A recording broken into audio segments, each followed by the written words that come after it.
Welcome back to the channel, y'all. It's Hunt Too Cheesy, and I appreciate y'all tuning in here again today. If you could go ahead and like and subscribe for me, I'd appreciate that. As you can see, I got a little bit new video recorder going on, so hopefully this one don't have no crazy sound effects or lagging and kind of stuff like that. So we're going to jump right into this. Just know everything is for educational purposes only on this channel. But as you can see, we're going to be talking about secured cards and unsecured cards today. So secured cards are only really best for if you're trying to rebuild credit or starting your credit off. The thing about the secured cards is they're going to require a cash deposit.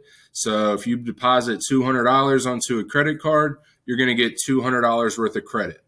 All right, now the secured cards are actually going to report to all three credit bureaus, just like a regular credit card. So that way you can start working on building your credit as long as you're making on-time payments and not getting a whole bunch of interest added onto those cards. Now, another big thing, you want to go ahead and pay 100% of whatever you're spending on this secured card. So if you go put gas in your car, go buy some dinner, whatever, you're going to want to pay 100% of that off.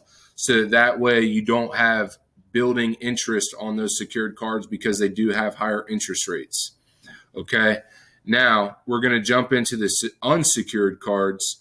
So these work a little different because most of the time when you apply for an unsecured card, your credit is a little better or it's not in a rebuilding stage or a brand new credit stage, okay?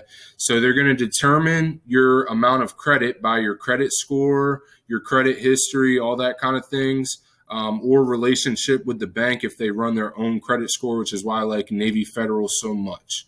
Now, the higher credit options are going to be a lot better than a secured card because you're going to see a lot more higher balances than you would with a secured card because they're going to trust you a little more.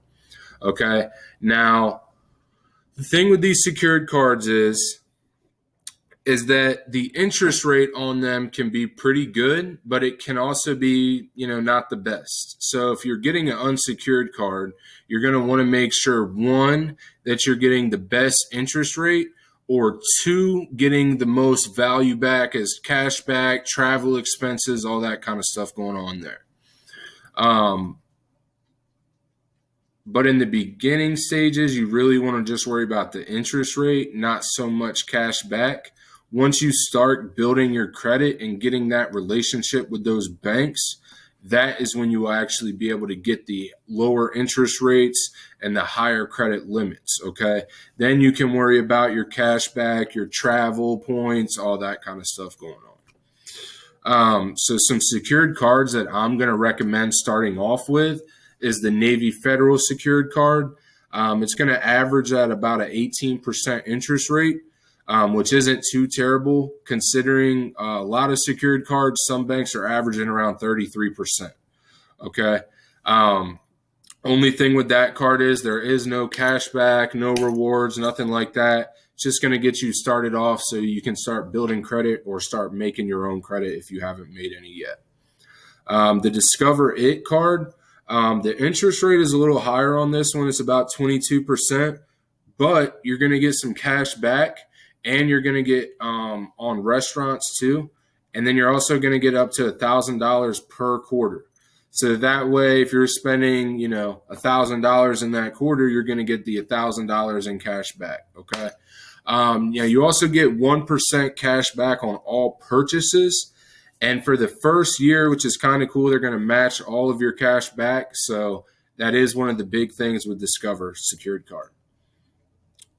Now, these are the starter unsecured cards. You don't have to make a deposit. Now, these do have a monthly, or not a monthly fee, a yearly fee. So normally it's about a $49 fee yearly that you have to pay for these cards.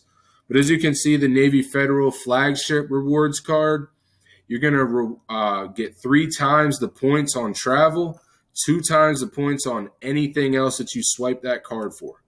You're also going to receive statement credits up to $100 for a global entry or a TSA pre-approved check, okay, which is definitely beneficial. Now, the card's interest rate average at about 13 to 18%. which isn't too bad because considering with your secured card, you're looking at 18 to 22. Okay. Now they're usually going to start you off at $5,000 to $10,000 credit limit. And remember, you don't have to deposit that much in because this is an unsecured card. So you're only going to have to pay that $49 yearly fee. Okay. Now, if the limit is higher than average, it could be up to six figures. Okay. But for an average credit score, you're looking between 10 to 25,000 in credit off the start. All right. Another unsecured card we're going to be talking about is Navy Federal Platinum Credit Card. Okay. Now this is going to offer the lowest interest rate and it's going to start at 9.7%.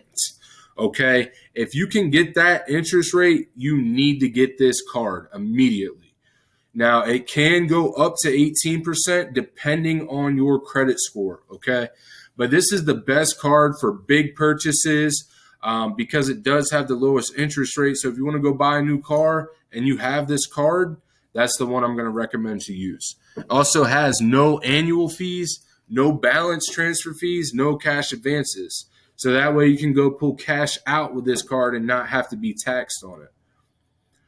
The last card I'm going to talk about, I mentioned it in one of my videos before. It's called the Tomo credit card. Only reason I recommend this card so much is because it's no credit check, okay? As long as you got a job and you got paychecks coming in, they're going to extend credit to you, okay? Starts off at $100, goes all the way up to $10,000 in credit, okay? Now, the thing about this card, though, is that there is no interest rate. It's not going to allow you to carry a balance from month to month. You're going to have to make a weekly payment onto this card, which is why it also is going to help you build your credit so much. I think that's just going to cover the video for today, though. If y'all have any questions or comments, drop them down below. Let's keep building this credit, and I'll see y'all again tomorrow.